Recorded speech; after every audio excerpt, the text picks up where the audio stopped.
I've been fighting this long road of Crohn's since 1996. It's been a journey, and the road's always winding and turning, and there's mountains and there's valleys. The illness is you never know what you're gonna get. I woke up the morning of August 9th, and I could barely breathe.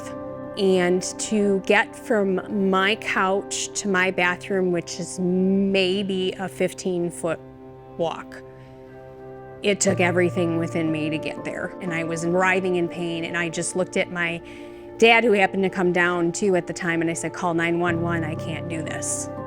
Turns out something was very wrong. When the first responders got there, my blood pressure was 60/40.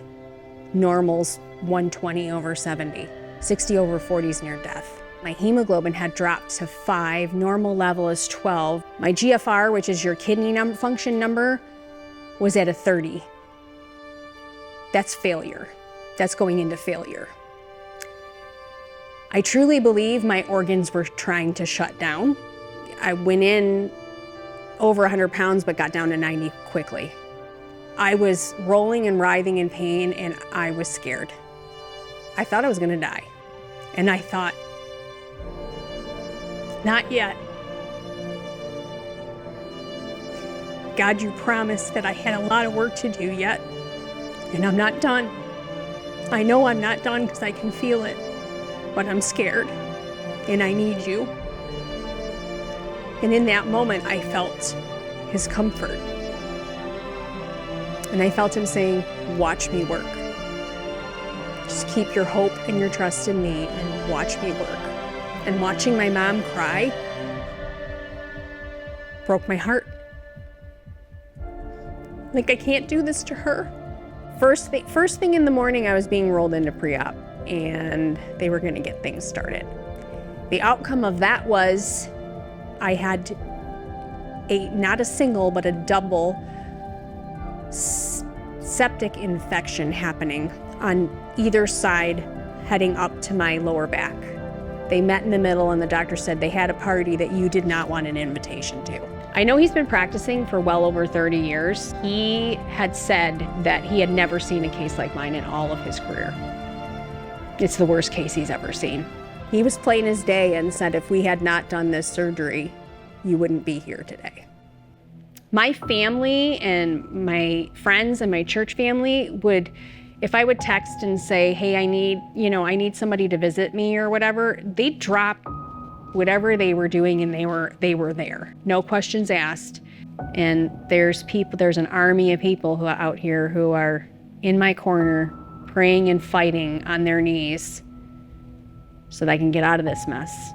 Having gone through what I've gone through, I believe is another resource God uses to help others, for sure, to stay in hope so that they understand they're not alone. We fight battles usually that most people don't know about.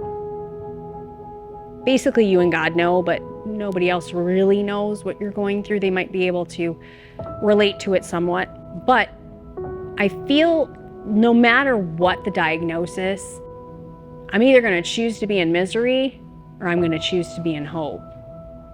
Hope sounds like a better plan to me than misery.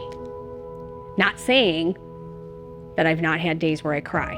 I'm not saying that I haven't had days where I just want to throw something across the room because I'm frustrated that the enemy keeps putting crap in my way. But ultimately, I know who wins, and that's Jesus. What's hard about watching God work when I'm scared is not knowing the outcome. You don't know what's going to happen. God's got a plan, but what is that plan? We don't know it fully. We take a step, he meets us, he shows us which way to go on the next step. It's that step of faith that we have to take.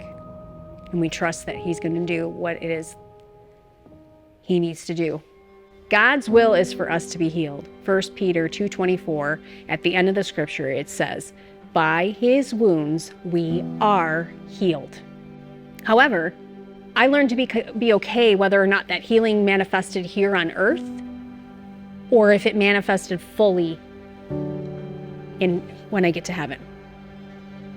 It may not happen all the way here when I'm on earth.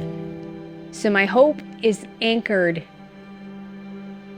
in the healer, not the healing. The same Spirit that raised Jesus Christ from the dead is alive and well in me, quickening my mortal flesh and bringing life to my body. I've stood on that scripture for years. As I said, it could manifest fully or some, or it could not manifest at all.